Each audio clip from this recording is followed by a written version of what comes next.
Chicken here, bringing you another Boom Beach video. In today's video, guys, we're going to be showing off some operation attacks, and we've got the tank grenadier combination loaded up to be taking on Dr. Terrence with. We're going to do a hashtag chicken change over here. So this is a pretty interesting troop composition we've got loaded up today, guys. I'm gonna be completely honest. I don't think I've ever used tanks and grens at the same time. Obviously, you've seen me use all tanks and things like that for like on the Mega Crab stages, like 20 to 30. It was amazing with max boost. But I've never really used grens, so this could get a little interesting, guys.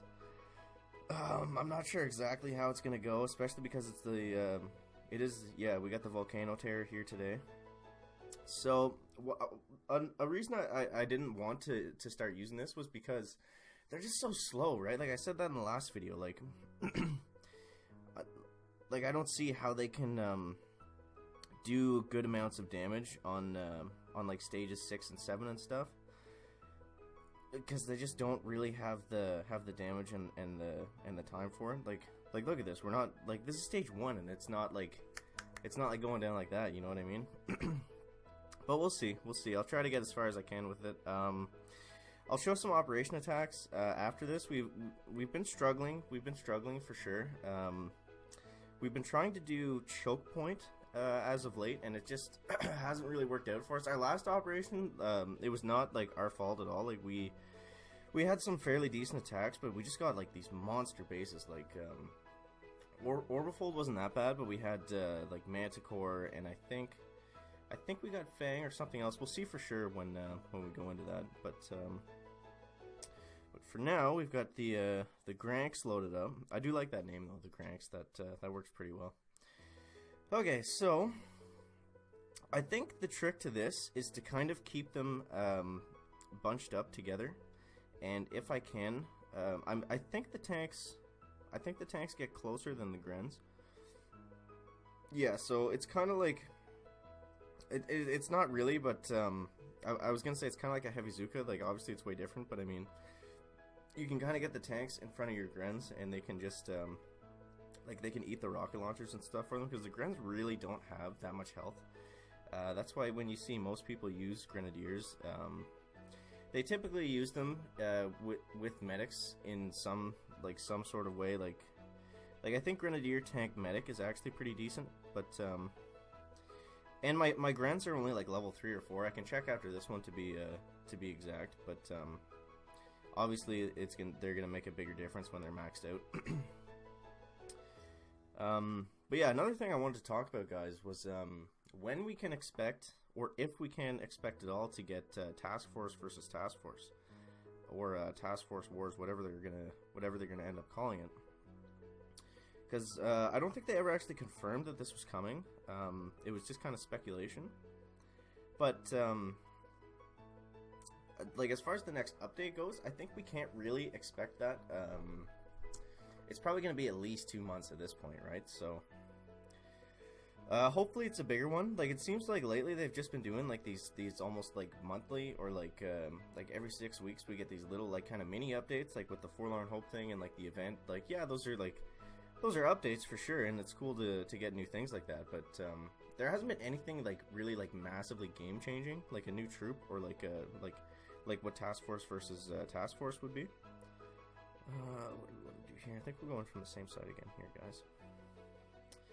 But yeah, this is stage 4, so it shouldn't really matter what we do here.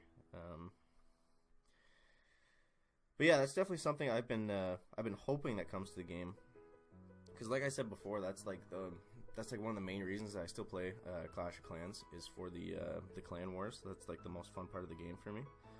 To be fair, the difference with Clash of Clans and Boom Beach is we get these events every day where we get like special rewards and stuff for them, which is like it's better than just attacking player bases and player bases and player bases nonstop, right? Like, that does get old after a while.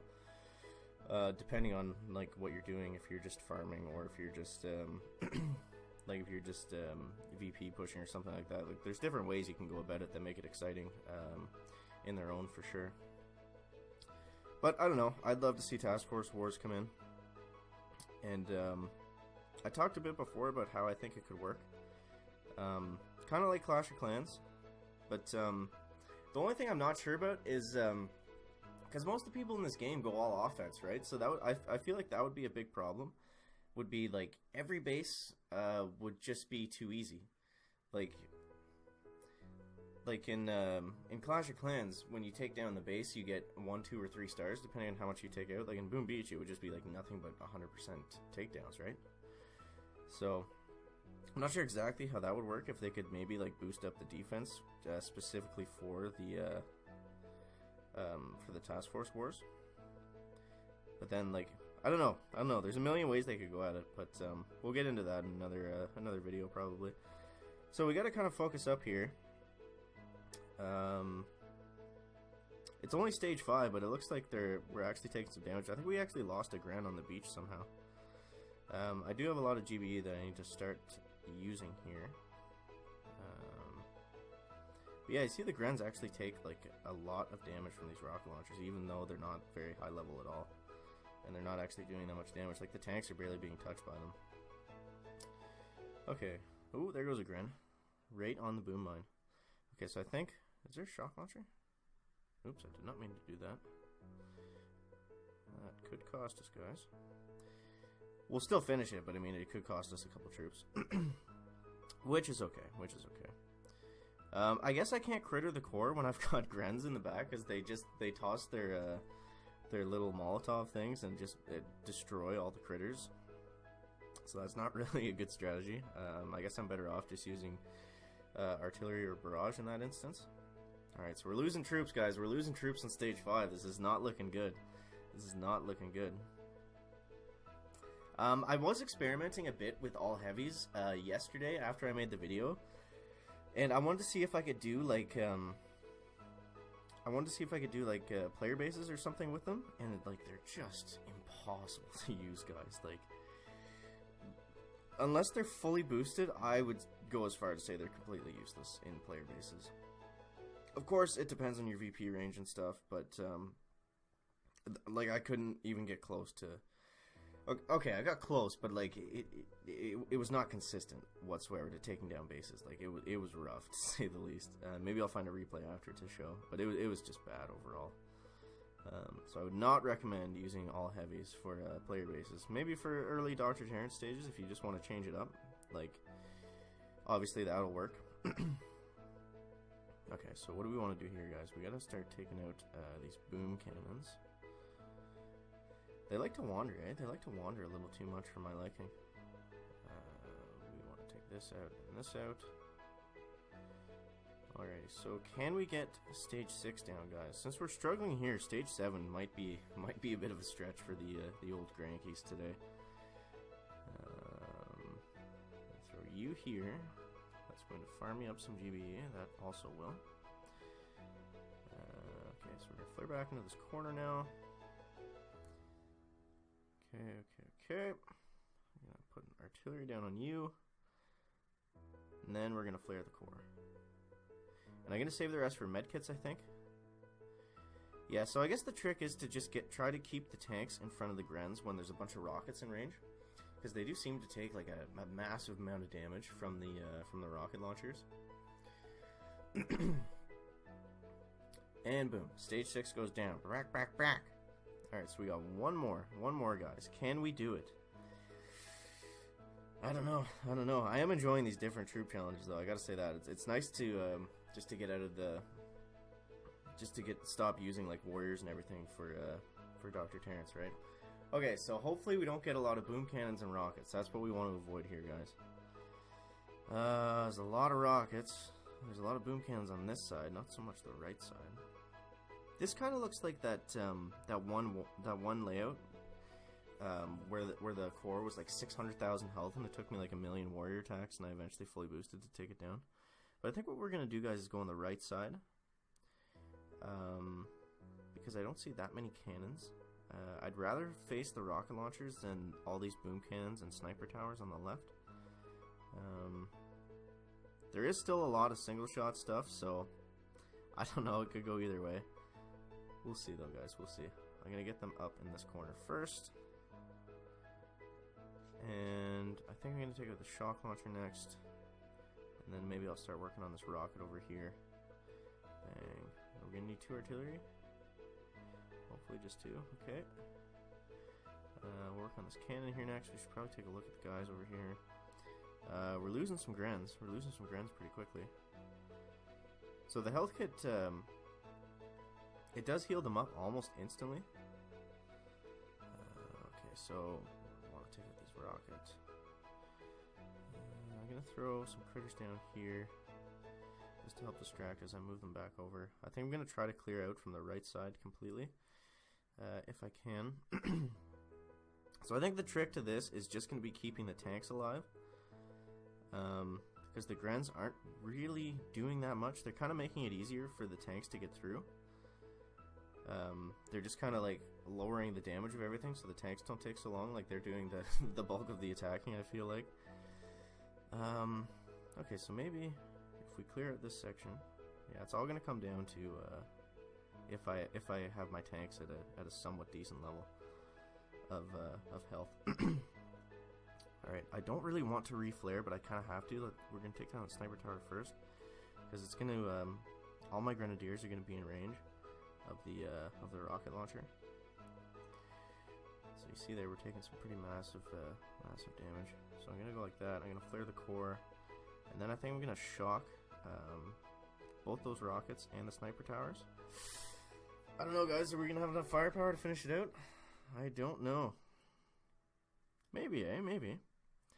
It sucks that the grens are kind of sitting like right on top of the tanks right now. Maybe I should have flared them differently. Okay, we're gonna get this. We're gonna get this. Maybe I should have flared them differently so they were kind of like spaced out more. But I don't know. Just so stage 7 goes down. Back. So that was definitely interesting. I can see how that would be good against specific bases, like player bases. I mean, if you had your grens maxed out and everything. So we'll take a look at the gren level right now. Level 8. I'm not sure what the max level on them is. I think it's like 12 or something. I'm not sure. So damage per second 166 plus 116. To put that in perspective, the Zuka damage is 538 plus it's almost 1,000 DPS. Damage per shot is almost 2,000. Do we get a damage per shot on this one? Yeah, so they don't do very much damage, but I mean they are kind of fun to use. So I don't know. Maybe we'll see what we can get done there with some player bases later on. But I want to show this operation attack. We did, like I said, we've been kind of struggling on choke point. We got some pretty massive bases here. Orbifold, Manticore. Tech Crunch wasn't that bad. I'm not sure why we struggled so much on that. But yeah, we did Foxtrot the other day, and we actually did it unboosted for the most part. And I actually had a semi-decent attack on Blue Water, which I was really excited about. This was unboosted too. So the plan here was just to kind of clear it open for the next guy. I didn't take out that rocket launcher because I wanted to save up GBE to be able to get my guys into position. So what I've learned on Blue Water is to like obviously flare in between the rocket launchers and like close to the shock launchers you can get, but do it on the far side so the flamethrowers can't touch you. I've made that mistake way too many times. Like even if I flare them out of range, like once they moved and stuff, they would eventually come into the shock into range of the flamethrowers, and then I'd have to spend like all my GBE shocking the flamethrowers, and then the boom cannons and cannons would take me out. So here's kind of how I went about it. So I basically just shocked the rockets, and I was kind of crittering all the single shot stuff and the grappler. The grapplers the grapplers are annoying, guys. I thought they were going to be like the worst prototype when they first came out. I looked at it and I was thinking of it in terms of like RZM, and I was like, this is a joke. Like this is going to do nothing. Like what a pointless prototype, right? And now it's just like, oh my god, seeing it on these operation bases, it's just like, it's so annoying. Like on the War Factory the other day when it was constantly like just like pulling in the Zukas, just like back. I don't like it. I do not like it. So we'll speed it up a bit here, guys. I think I did manage to get that one shield generator too. Yeah, so that was a pretty good clearing attack. I think if I was boosted, I might have been able to finish it just because I would have taken everything out faster and I could have had more GBE for shocks and stuff, and obviously way more damage. So we'll show General Y taking on Dredge here. So Dredge is usually the same. It's like either get back here behind the core or get somewhere in here is usually how I've seen it been done. So we'll see how General Y goes at it here. Back. So yeah, okay, so he's going right behind the core. This seems like the best way to do it, honestly. Oh my god, he was close to those mines. Yeah, so once he gets here, we'll slow it down. So he shocks on the sniper towers, and then he only needs 3 shocks, it looks like, on the rockets, the mortars, and the shock launchers. And boom. So that was a pretty awesome attack. Shout out to General Y. Back. And yeah, I think that's going to wrap it up for the video today, guys. So let me know down in the comments what you think Task Force versus Task Force is could look like, or when we could expect it, and like if you're excited for it, if that's something that you want to see implemented into the game over the next couple of months. Like maybe we can expect an update, like maybe around Christmas or something like that. Would probably be the time for it. But anyways, that's gonna wrap it up for the video today, guys. Make sure to leave a like if you found it interesting, entertaining, or informative, and we'll see you in the next one, guys. Chicken out.